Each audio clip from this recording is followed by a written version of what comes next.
மக்களே, எனக்கு வந்து மூக்குத்தி போடணும்னு ரொம்ப நாள் ஆசை. சரி, ஒரு நாள் சடனா நாகர்கோயிலுக்கு ஷாப்பிங் போகும்போது தோணுச்சு, சரி நம்ம நோஸ்பின் இன்னைக்கு போட்டுடலாம். அப்ப கையில கேஷும் இருந்துச்சு. நம்ம இன்னைக்கு மூக்குத்தி போட்டுடலாம் அப்படின்னு சொல்லிட்டு ஒரு கடைக்கு போனேன். எங்க ஜுவல்லர்ஸ் உள்ள போயாச்சு. போயிட்டு நோஸ்பின்னும் செலக்ட் பண்ணி எடுத்தாச்சு. எடுத்துட்டு அங்க கேட்டா அவங்க என்ன சொல்லிட்டாங்கன்னா, இங்க நம்ம போட மாட்டோமா அப்படின்னு சொல்லி அவங்க ஒரு கடையை சொன்னாங்க. அந்த கடைக்கு போனா அங்க ஆள் இல்ல, ஒரு 1 hour ஆகும் அப்படின்னு சொல்லிட்டாங்க. சரி என்ன பண்ணலாம்னு யோசிச்சு பக்கத்துல 2 3 கடையில விசாரிச்சு ரோஜான்னு ஒரு சின்ன நகை கடை தான். அங்க போனேன். அங்க போயிட்டு அவரு குத்துறாரு உள்ள இறங்கவே முடியும். கொஞ்ச நேரமா ஊசியே தேடிட்டு இருந்தாரு. 12 மணி நேரமா தேடிட்டு இருந்தாரு. கிட்டத்தட்ட 15 நிமிஷம் கிட்ட தேடினாரு. தேடி ஒரு வழியா எப்படியா கண்டுபிடிச்சிட்டாரு மனுஷர்.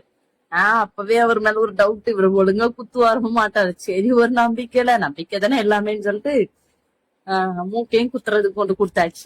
குத்துறாரு உள்ள இறங்கவே இல்லை. எனக்கு பயங்கரமா பெயின் கொடுக்க ஆரம்பிச்சிச்சு. நான் வழியில தாங்க முடியாம, இல்ல நீங்க குத்தவே வேணாம், என்கிட்ட குடுத்துருங்க, நான் போறேன் அப்படின்னு சொல்லிட்டு வாங்கிட்டு வெளியே வரும்போது நம்ம அக்கா ஞாபகம் வந்துச்சு.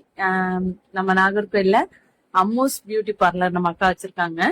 அவங்க ஞாபகம் வந்து கால் பண்ணப்போ அவங்க சொன்னாங்க, மக்களே நம்ம இங்க போட மாட்டோம், அது கன் ஷூட் பண்ணுவோம், நம்ம கிட்ட இருக்கிறதுதான் கம்மல் தான் போட முடியும் அப்படின்ட்டாங்க.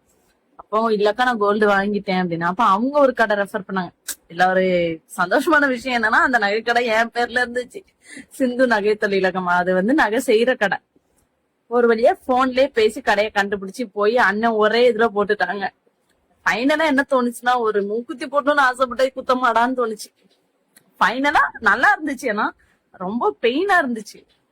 ஆனா 1 day தான். அதுலயே எனக்கு வந்து செட்டில் ஆயிடுச்சு. எதுவுமே ஆகல, புண்ணா எதுவுமே ஆகல. ஓகே, நல்லா இருக்கு. எல்லாரும் பேட் கமெண்ட் கொடுத்தாங்க. பட் அந்த பேட் கமெண்ட்ல எனக்கு அது ரொம்ப பிடிச்சிருந்துச்சு. I am feel better. எனக்கு ஓகேன்னு தோணுச்சு. யார் என்ன சொன்னாலும் கேட்காதீங்க. உங்களுக்கு பிடிச்சிருக்கா அதை நீங்க பண்ணுங்க. அது கரெக்டா தப்பா உங்களுக்கு தெரியும். அடுத்தவங்களோட ஒப்பீனியன் கேட்டா அவங்க ஒரு ஒப்பீனியன் சொல்லுவாங்க, இன்னொருத்தவங்க இன்னொரு ஒப்பீனியன் சொல்லுவாங்க. அதுல நீங்க பயங்கரமா கன்ஃபியூஸ் ஆயிருவீங்க. உங்களுக்கு ஒரு செகண்ட் நம்மளுக்கு இது நல்லா இருக்கும், நமக்கு இது செட் ஆகும்னு தோணுச்சுன்னா பண்ணுங்க. அதுக்காக யாரோட பர்மிஷனை கேட்காதீங்க. இதெல்லாம் சின்ன சின்ன விஷயங்கள். இதெல்லாம் உங்களோட ஃப்ரீடம். இதை வந்து அடுத்தவங்க